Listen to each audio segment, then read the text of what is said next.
Hello, my name's Lesley Atherton, and this short piece of writing is called Mrs. Griffin. As soon as I left home that morning, I encountered the interminably boring Mrs. Griffin. I was becoming sure that she and her daughter watched my windows and listened for my door in order to leave their home at the precise same moment as me every day. Had we been on the deck of a cruise liner, I suspect they'd have moved their deck chair's position a little closer to mine each morning.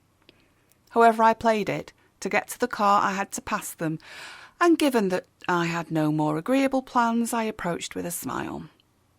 They were marginally preferable to the courtroom shits I would be approaching later in the day. "Good afternoon, Aaron," Mrs. Griffin simpered as I approached, and she smiled from under the brim of her black lace hat, squinting directly into the noon sunlight. "It's a fine day. I always find the balmy late summer days in the city most invigorating." I did not find them invigorating. I was bored by the company I kept and found the weather stifling.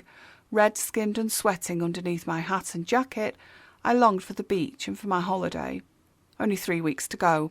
The journalists fool enough to beget children tended to book summer breaks years in advance, so all the leave slots were taken up. I saw that Mrs. Cartwright's turkey-necked old maid of a daughter remained standing in their doorway, unmoving, impassive, and impolitely ignoring my existence. I returned the insult by not acknowledging hers.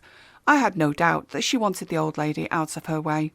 There was something unpleasantly compelling about Shirley, and I'd noticed how her body twitched like that of a cornered rabbit, and how her eyes were too small for her pumpkin face. I looked at her with interest, as a child might stare at the grotesque flattening of roadkill. But if I had to choose one to spend time with, I'd prefer to concentrate my attentions on the mother.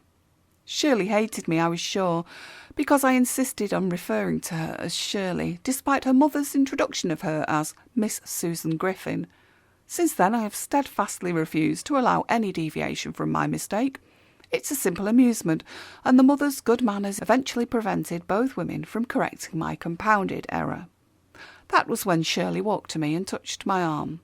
I don't believe even an electrical execution could be as painful and unwarranted as that touch was. It marked the abrupt end of my work that day. I needed another shower. I needed to be clean from her.